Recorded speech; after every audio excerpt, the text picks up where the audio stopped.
엄마가 숨긴 30년의 비밀. 엄마 준혁이가 어디 갔어? 우리 준혁이 찾아야 해. 치매에 걸린 75살 어머니가 매일 밤 우는 이유를 아무도 몰랐습니다. 준혁이라는 이름, 우리 가족 중 누구도 들어본 적 없는 그 이름. 어머니가 30년간 숨겨온 빨간 상자 속에는 우리가 전혀 몰랐던 또 다른 가족의 이야기가 담겨 있었습니다. 그리고 그 진실을 알게 된 순간 우리는 어머니가 평생 짊어지고 살아온 고통의 무게를 비로소 이해하게 되었습니다. 2023년 가을이었습니다. 저는 박지연 48살의 평범한 가정주부입니다. 어머니 김영숙과 남동생 지훈, 그리고 제 가족이 함께 사는 2층 단독주택에서 우리는 평온한 나날을 보내고 있었습니다.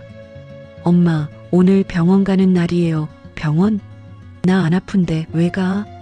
어머니는 3년 전부터 가벼운 치매 증상을 보이셨지만 일상생활에는 큰 지장이 없었습니다. 가끔 같은 말을 반복하시거나 며칠 전 일을 기억 못하시는 정도였죠. 엄마, 약 먹는 거 까먹으면 안 돼요. 알았어. 우리 딸 걱정이 태산이네.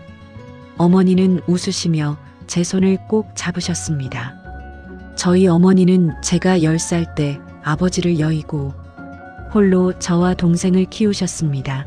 시장에서 반찬 가게를 운영하시며 우리 남매를 대학까지 보내주셨죠. 엄마 고생 많으셨죠? 가끔 제가 그렇게 말하면 어머니는 항상 같은 대답을 하셨습니다. 고생? 너희들 키우는 게 무슨 고생이니? 그게 엄마의 행복이었어. 저는 어머니가 세상에서 가장 강한 분이라고 생각했습니다. 혼자서도 결코 무너지지 않으셨고 항상 웃음을 잃지 않으셨으니까요. 하지만 그것이 어머니의 진짜 모습이 아니었다는 걸 저는 그때 몰랐습니다. 변화는 그해 겨울부터 시작되었습니다.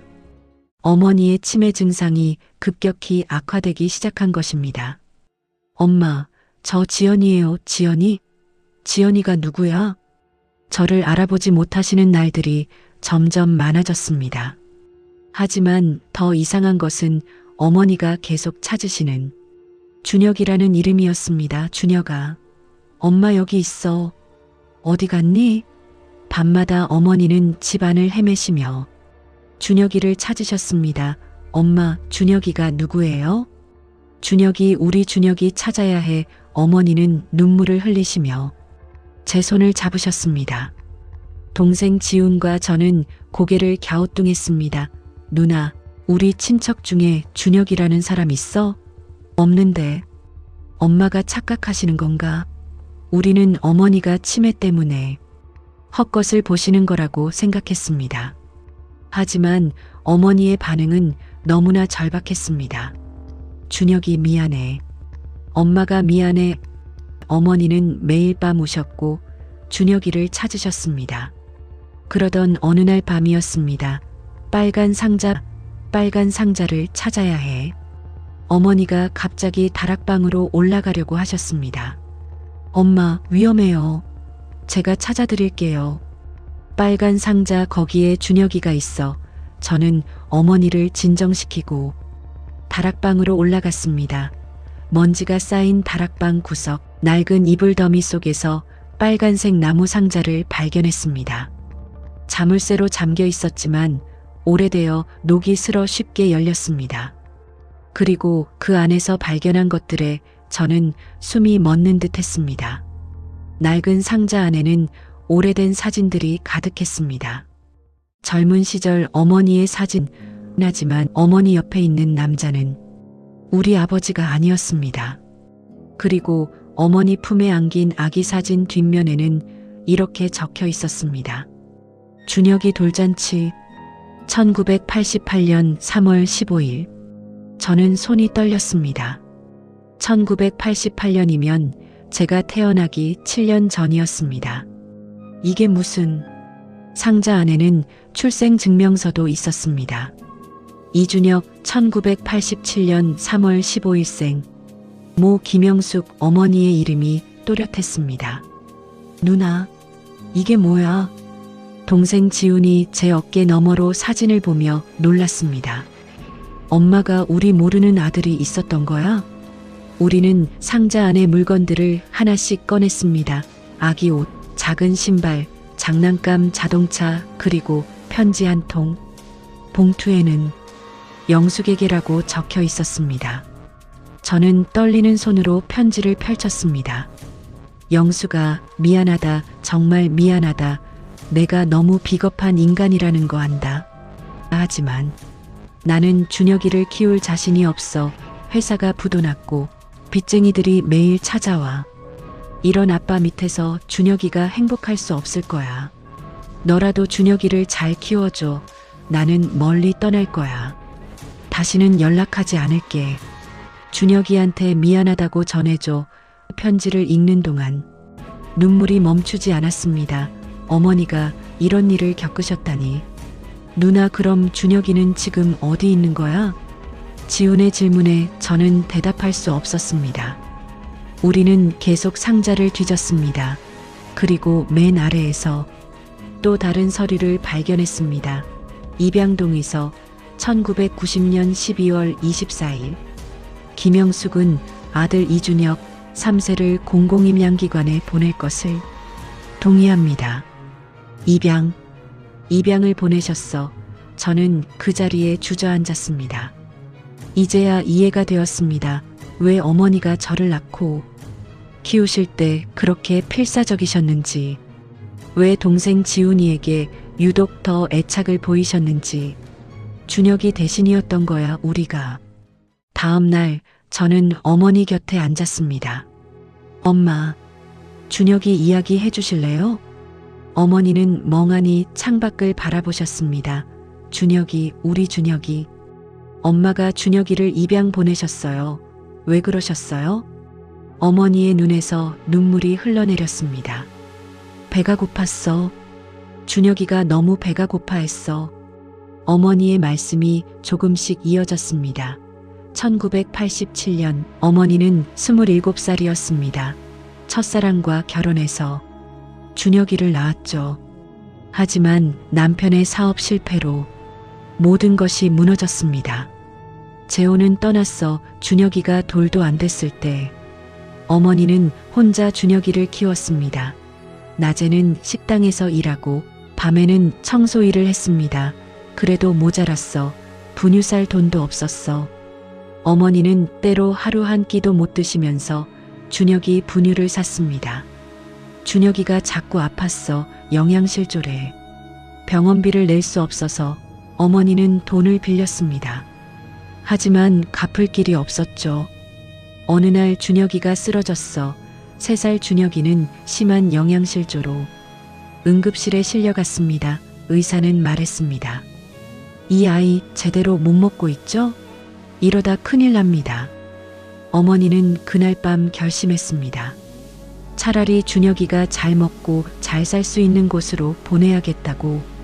1990년 12월 24일 크리스마스 이브, 어머니는 준혁이의 손을 잡고 입양기관으로 갔습니다. 엄마, 어디가? 준혁아, 좋은데 가는 거야. 맛있는 거 많이 먹을 수 있어. 엄마도 같이 가. 어머니는 대답할 수 없었습니다. 입양기관 직원에게 준혁이를 넘기는 순간 엄마. 준혁이가 울부짖었지만 어머니는 돌아볼 수 없었습니다. 미안해 준혁아, 엄마가 무능해서 미안해. 어머니는 그날 이후 한 달을 울었습니다. 매일 밤 준혁이 이름을 부르며 울었습니다. 그때 죽고 싶었어. 하지만 어머니는 살았습니다. 준혁이가 잘 살고 있을 거라는 믿음으로 저는 즉시 입양기관에 연락했습니다. 1990년에 입양 보낸 이준혁이라는 아이를 찾고 싶은데요. 죄송합니다만 개인정보라. 저는 친가족입니다. 어머니가 치매에 걸리셔서. 담당자는 잠시 침묵하더니 말했습니다. 서류를 보내주시면 확인해 보겠습니다. 2주 후 연락이 왔습니다. 이준혁 씨는 1991년에 미국 가정으로 입양되었습니다. 미국이요? 네. 현재 연락처는 저희도 모릅니다. 입양 가정에서 연락을 끊었거든요. 저는 주저앉았습니다. 미국, 그렇게 멀리 가버렸단 말인가. 하지만 포기할 수 없었습니다. 저는 동생 지훈과 함께 입양 관련 커뮤니티를 뒤졌습니다. 누나, 여기 봐. 한국 입양인 찾기 사이트가 있어. 우리는 준혁이 정보를 올렸습니다. 이름 이준혁. 생년월일 1987년 3월 15일. 입양 시기 1990년 12월. 입양국 미국. 그리고 기다렸습니다. 하루, 이틀, 일주일, 한 달이 지났지만 아무 연락이 없었습니다. 어머니의 상태는 점점 나빠지고 있었습니다. 준혁아, 엄마 미안해, 용서해줘. 어머니는 매일 밤 준혁이를 찾으며 우셨습니다. 저는 어머니의 손을 꼭 잡았습니다. 엄마, 제가 준혁이 오빠 꼭 찾을게요. 약속해요. 2달째 되던 어느 날 이메일 한 통이 도착했습니다. 발신자 짠리 이준혁. 저는 심장이 멎는 줄 알았습니다. 안녕하세요. 저는 이준혁, 현재 미국 이름은 잔리입니다. 당신들의 글을 보고 연락드립니다. 저는 1987년 3월 15일 한국에서 태어났고 1991년 미국으로 입양되었습니다. 제 생모가 김영숙이 맞는지 확인하고 싶습니다. 가능하다면 통화할 수 있을까요? 저는 손이 떨려서 키보드를 제대로 칠 수가 없었습니다. 지훈아, 준혁이 오빠야. 준혁이 오빠 찾았어. 우리는 즉시 답장을 보냈고 다음날 화상통화를 하기로 했습니다. 다음날 저녁 7시 화상통화 화면에 한 남자가 나타났습니다. 36살의 준혁 오빠. 어머니와 똑같은 눈을 가진 남자였습니다. 안녕하세요.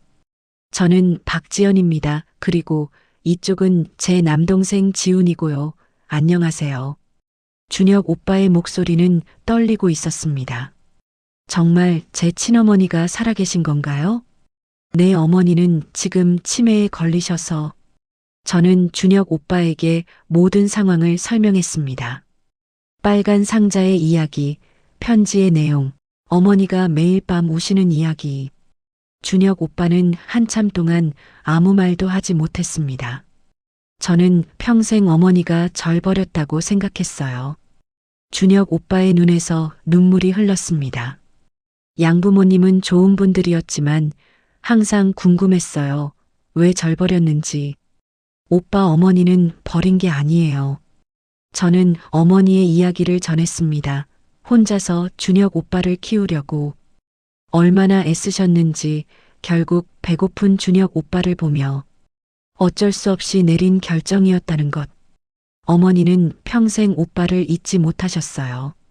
준혁 오빠는 한참을 울었습니다. 저도 어머니를 만나고 싶어요. 정말요? 네, 제가 한국으로 갈게요. 하지만 문제가 있었습니다. 준혁 오빠는 미국에서 의사로 일하고 있었고 당장 한국에 오기 어려웠습니다. 최소 3개월은 걸릴 것 같아요. 3개월. 어머니에게 그만큼의 시간이 남아 있을까? 의사는 말했습니다. 어머님 치매가 급속도로 진행되고 있습니다. 3개월 후면. 말을 잇지 못했지만 저는 알 수 있었습니다. 그때쯤이면 어머니는 아무것도 기억하지 못하실 거라고. 오빠, 어머니가 시간이 별로 없으세요. 준혁 오빠는 고민했습니다. 제가 병원 일정을 당겨볼게요. 한 달 안에 갈 수 있을 것 같아요. 한 달. 우리는 그 한 달을 버텨야 했습니다. 한 달은 길고도 짧았습니다.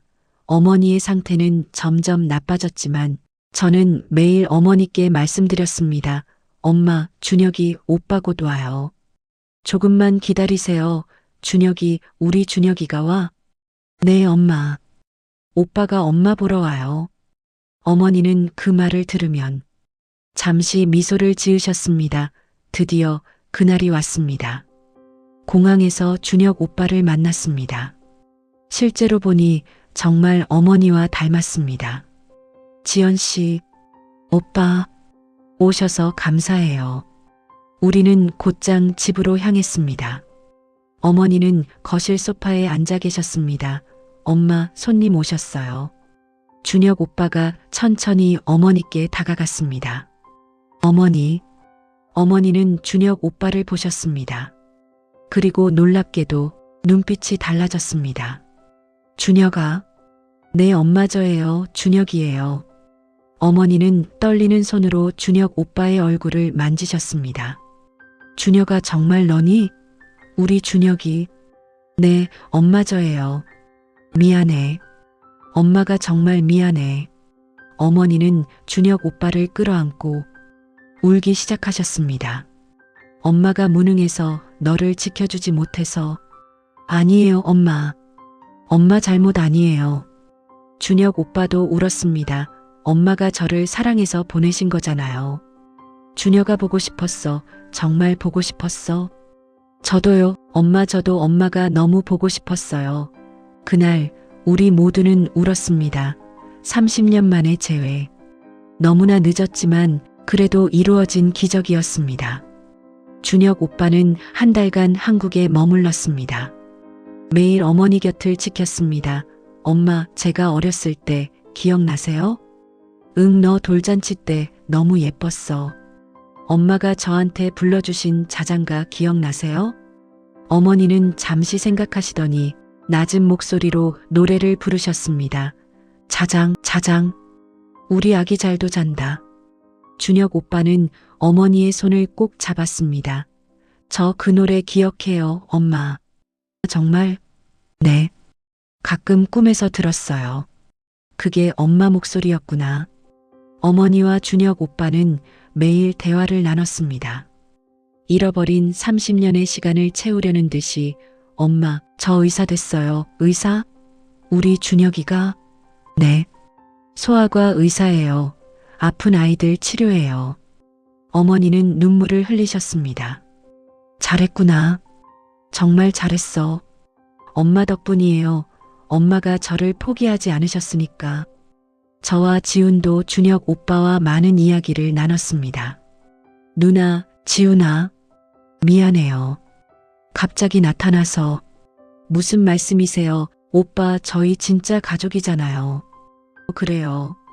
이제 우리 셋이서 엄마 잘 모시자고요. 준혁 오빠는 고개를 끄덕였습니다. 고마워요. 정말 고마워요. 한 달 후 준혁 오빠는 미국으로 돌아가야 했습니다. 엄마, 저 다시 올게요. 자주 올게요. 그래, 준혁아 건강해야 해. 엄마도 건강하세요. 제가 약 보내드릴게요. 어머니는 준혁 오빠를 꼭 안았습니다. 사랑한다. 우리 준혁이. 저도 사랑해요. 엄마. 공항에서 준혁 오빠는 우리에게 말했습니다. 누나, 지훈아, 엄마 잘 부탁해요. 걱정 마세요, 오빠. 저희가 잘 모실게요. 그리고 진짜 가족이 돼줘서 고마워요. 우리는 준혁 오빠를 배웅하며 울었습니다. 하지만 슬픈 눈물은 아니었습니다. 이제 우리는 진짜 가족이 되었으니까요. 에필로그. 지금 어머니는 요양병원에 계십니다. 치매가 많이 진행되어 우리를 알아보지 못하실 때도 많습니다. 하지만 준혁 오빠 사진을 보여드리면 가끔 미소를 지으십니다. 준혁이, 우리 준혁이. 준혁 오빠는 3개월마다 한 번씩 한국에 옵니다. 그리고 어머니 곁에서 시간을 보냅니다. 엄마, 저 왔어요. 어머니가 알아보시든 못 알아보시든 준혁 오빠는 매번 옵니다. 저와 지훈도 매주 어머니를 찾아뵙습니다. 우리 셋은 이제 진짜 남매가 되었습니다. 어머니가 평생 숨기셨던 아픔. 하지만 그 아픔 속에서 우리는 더 큰 사랑을 배웠습니다. 어머니는 준혁 오빠를 버린 게 아니었습니다. 사랑했기 때문에 보낸 것이었습니다. 그리고 그 사랑은 30년의 시간을 넘어 우리에게 전해졌습니다. 지난주 어머니 생신이었습니다. 우리 셋은 어머니 병실에서 조촐한 파티를 열었습니다. 엄마, 생신 축하드려요. 사랑해요, 엄마. 해피 버스데이, 엄마. 어머니는 우리를 보며 미소 지으셨습니다. 비록 우리가 누군지 정확히 기억하지 못하셔도 우리의 사랑은 느끼실 수 있다고 믿습니다. 빨간 상자는 이제 거실 선반에 놓여 있습니다. 더 이상 숨길 필요가 없으니까요. 그 안의 사진들을 볼 때마다 저는 생각합니다. 어머니가 얼마나 강한 분이셨는지, 얼마나 큰 아픔을 혼자 견디셨는지, 그리고 그 아픔 속에서도 우리를 사랑하셨다는 것을. 엄마, 고마워요. 그리고 사랑해요. 오늘도 저는 어머니께 속삭입니다. 들리시든 안 들리시든 제 사랑은 언제나 어머니와 함께 있을 테니까요. 가장 큰 사랑은 때로 가장 아픈 선택 속에 숨어 있다.